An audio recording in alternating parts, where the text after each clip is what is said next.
when you buy the SIM card, there was airtime of I think 10,000 something like that, but you needed to pay service fee of I think 10,000 shillings. Service It fee. wasn't When easy. you look back, you're like, Man, what? We come were a long taken way, out. right?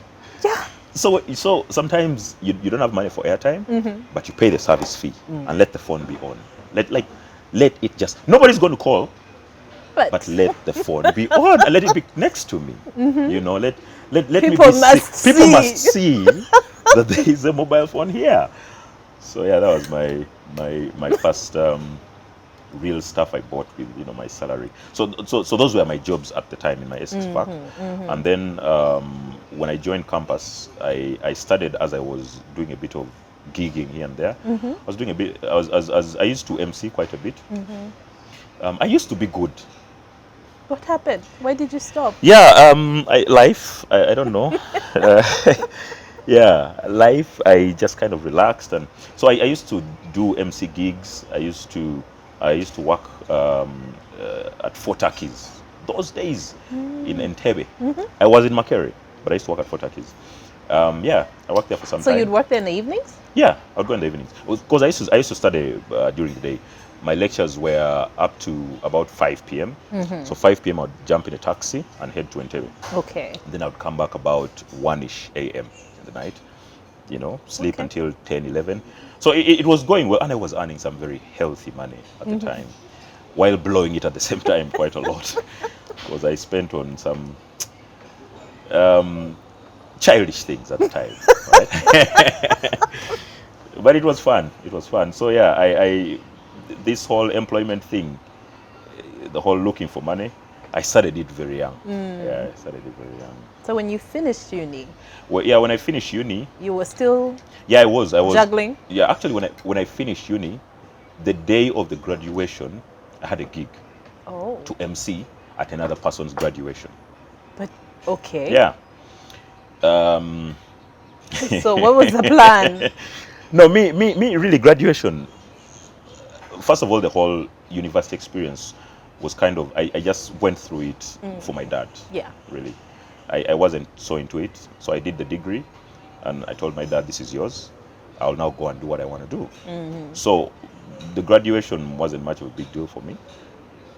I would rather chase paper and make money, than be there celebrating something that is just the beginning of unemployment. And I was very radical in my thoughts at the time. So So did you at any point have a celebration with your family?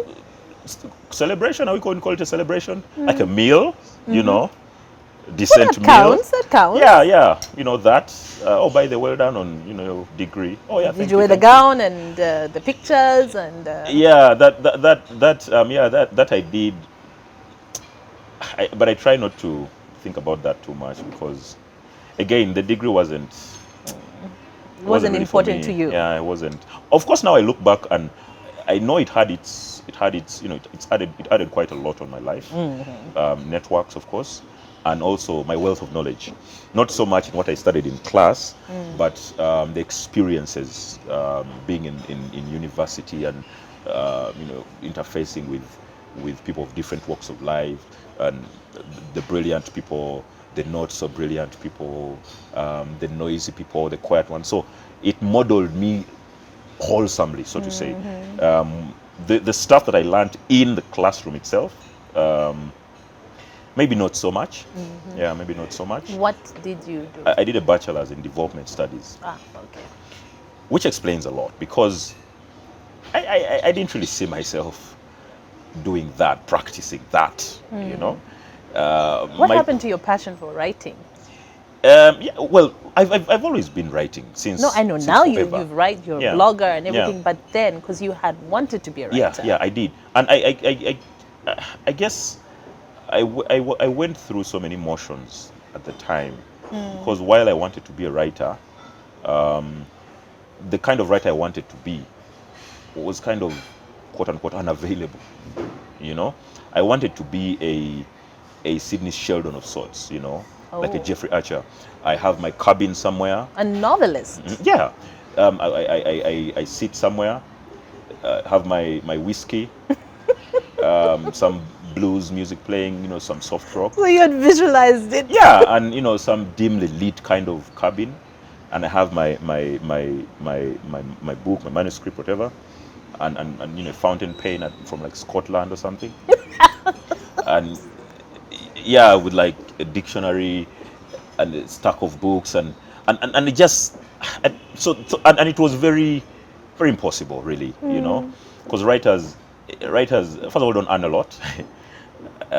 Secondly, to be a good writer, you have to be out there quite a lot, to learn experiences, and also in Uganda here, to be a writer, you've got to really start from scratch. You've got to either write for one of the dailies, Yeah. which I wasn't really a big fan of, strangely. I did write a few times for the dailies, but it wasn't really my thing. So I felt bottled in there, and Limited. yeah. So when I started blogging a very very long time ago. By the way, when I started blogging, I felt like this is it. Like here I can really express myself. Eventually, when I do my novel, I will have built some kind of portfolio, some kind of career online, and people will have known, oh, this guy is a good writer. So I kind of had that also in my mind, and yeah, I never did come around to, There's still time. writing much. I wrote a few novels, by the way. Hey. Yeah. Hey. Yes, I did. Okay. Two of them will never be read Why? because they are kind of like mine. Mine, like mine. They're like my like the way you'd have a diary. Okay. You document it for yourself. So I wrote them as a test to myself. One was a 40,000 word novel. Yeah. I'd wanted to submit it for some competition some time back, but I read it like 2-3 times, and the more I read it, the more I felt like this thing is like I'm like opening it's like It was my too life. personal? Yeah, it was too personal. Okay. So I kind of kept it, and then another. This was in like what, senior six when I wrote my second novel. It was a collection of short stories, really. Collection of short stories. I used to write a lot back then. So and I was the chairman of the writers club in HSC. Okay. So my role was to kind of get the magazine, the school magazine, in order, and nudge people to write and do all these things. So sometimes I would sit down and write everything. Right?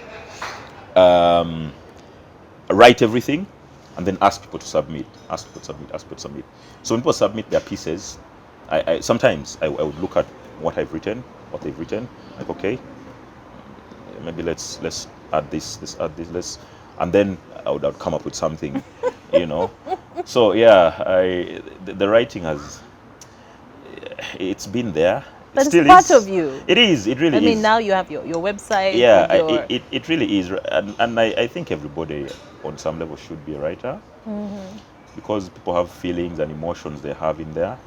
You should be able Not to everyone put is them good down. with writing. I actually. Some people express themselves through art. No, I get that. Through speech. But I disagree with the notion that not everybody is good with writing. If you know the alphabet, you can write. Really, that's what I think. If you know the alphabet, you can write. Okay. If you can construct a sentence, you can write. All you have to do is remove this external remove the noise. Just imagine you're speaking to yourself through pen and paper. As simple as that. That's how I always do my thing. Okay. I imagine I'm speaking to myself through pen and paper. The other thing that I used to encourage people to do is, if you have a voice recorder, right? There is software that can turn audio text into writing. I think a lot of people are doing Yes, that now. That's another way to go around it. Yeah. Because you have things inside your mind. Your mind, by the time your mind has grown to 2 years, 5 years, 10, 15, 20, there's so many experiences in there. You cannot confidently say that you can't or don't want to express them. You can express them. You just need the right kind of platform, the right, nudging, and so everybody, I think, is a writer. It's possible. Yeah, But I so was referring to some people who struggle with words, but yeah, they're those, able to express themselves yeah, through music that is true. Yeah, or absolutely. on Yeah. canvas, different ways. Yeah, Yeah. that's true. That's true. And I admire them very, very much. Have you ever been a bit of an artist as well? Yeah, I was. I think everybody kind of has the ability to be an artist, yeah, of a different form. I agree. Yeah. It's just that the society that we live in, the lives that we lead, kind of pull us away from developing those skills and talents. They pull us. When you go through school, when you find a child, a 2, 3, 4 year old, and you left them with crayons, there's a lot they can accomplish. Yeah. But as they grow older, we the adults start to remove them from that and push them towards what we think is good for them, right? And then they start to pull away from that. When you get a little kid and you expose them to as many art forms as possible, you'll be amazed at how much talent that kid can get up to. Yeah. So that's why I think everybody has a lot they're capable of, but we limit ourselves, And so yeah, I did try being an artist, a painter. Okay. That didn't really last too long, mostly because I used to see a number of my friends really doing good stuff, and I'm an honest person to myself. There's no need to lie to yourself that you're good at something, you're a Picasso, and Yeah. really you're far from it. So yeah, I drifted from that as well. And what else did I try? Singing, I did try singing.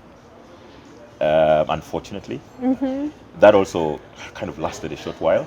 When my voice broke, Yeah. the career went as well. I would be big, by the way. I would be big. In my high school, and this is going to shock you. In my high school, in O level, I used to sing in the choir. Now the shocking bit is I used to sing soprano. Oh. Absolutely, S1 and S2. Ah. And yeah, I was little, had this kind of like shrieky voice. It was a little voice and kind of high pitched ish. And I would hit notes. And then Adolescence happened. It wasn't kind on me. I'm so sorry. It wasn't kind on me.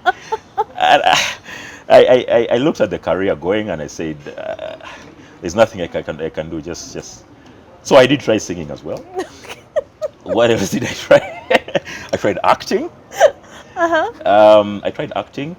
When I was in campus, I was in some movie. At the time, Mariam Dagiro was shooting some movie when I was in campus. Yeah. And I auditioned, and I got the part, and I played the part. I was in the movie, and the movie came out, and I watched it, and I thought I was crap. That also ended right there. Wait a minute. Did someone else tell you, or was this you decided? That was me. I'm telling you, I never limit myself. I Well, at never least you limit tried. Yes. You tried. So I can confidently say that I can't do that because I've tried it. Because you know. Yes. So yeah, I did try acting.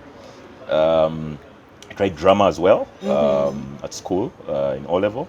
Did a bit of acting, and that also didn't work out too well.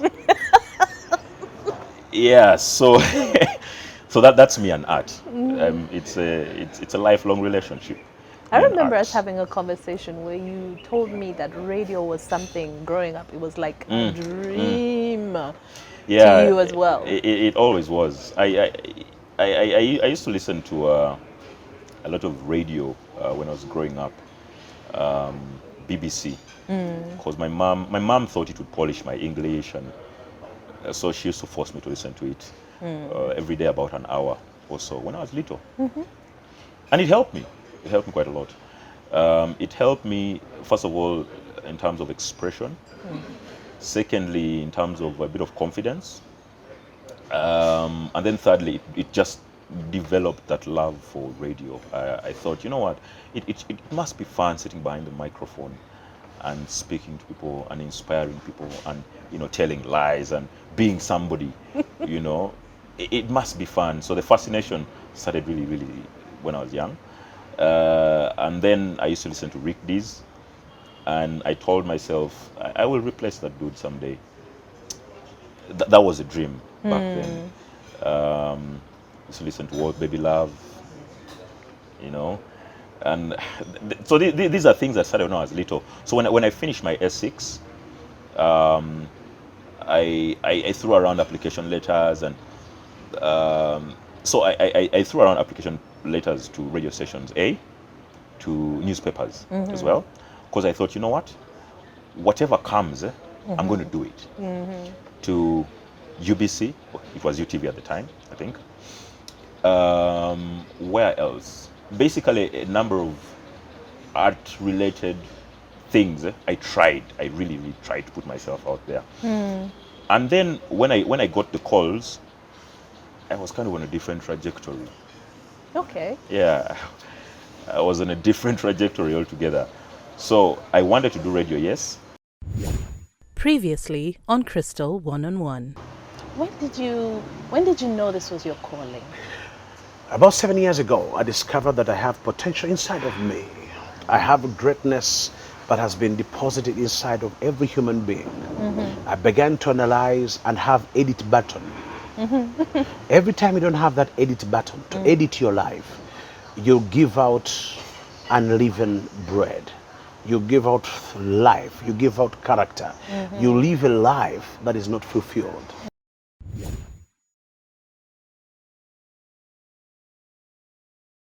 I wanted to do radio, yes, but the thing I was doing at the time, at the cafe, I fell in love with it, and I thought, you know what, to hell with all this other stuff. Okay. Just focus on computers and the internet, and then that's when I started to just really fall in love with it. And even when I joined campus, I was doing a number of online courses, yeah. Oh. And at the time, people didn't really know about online courses. Okay. I was doing, yeah. So when I graduated, which is why I'm telling that when I graduated, the degree that I didn't really seem too much for me. Didn't seem anything for me, because my time at campus, I was doing IT. Okay. Right? Like as I was practicing IT. Yeah. So I was helping guys with their coursework and all these things, and I did a bit of CCNA, and that was not my course. That was really not my course. I did some online courses.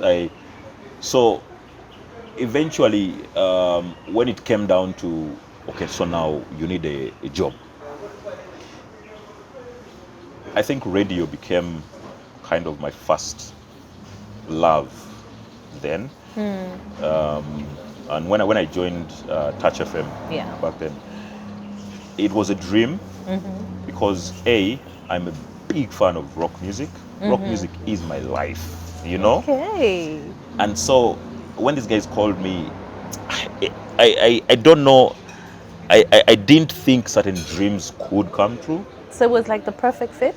Perfect. You know, working at a place where you could work for free. That was me. Because listening to rock music is all I love to do. Now It's your happy place. I was just happy. And the thing about Touch FM, why I loved it, was it taught me a lot of music appreciation. Okay. Yes, I loved music before I joined them, but when I joined the station, there are genres that I kind of fell so intensely in love with. Yeah. Jazz, blues, you know, and I became deeper. Yeah, when it comes to music, I became deeper. So radio was really just, it came naturally almost for me. Yeah, and even then, when my voice broke in high school, my parents used to tease me, hey, you what? I don't think you'll ever get any job. The only job you can manage is maybe working on radio and stuff. And it was kind of like a running gag in the family. Okay. That this one will just end up on radio, because he likes to talk a lot, and he has a big voice. This one will. So yeah, Karma kind of said, we'll give this guy what he deserves. And yeah. How long were you with Touch? I was with Touch since 2009, since October 2009, till I think about 2015, I think. If I remember properly, yeah. 2015.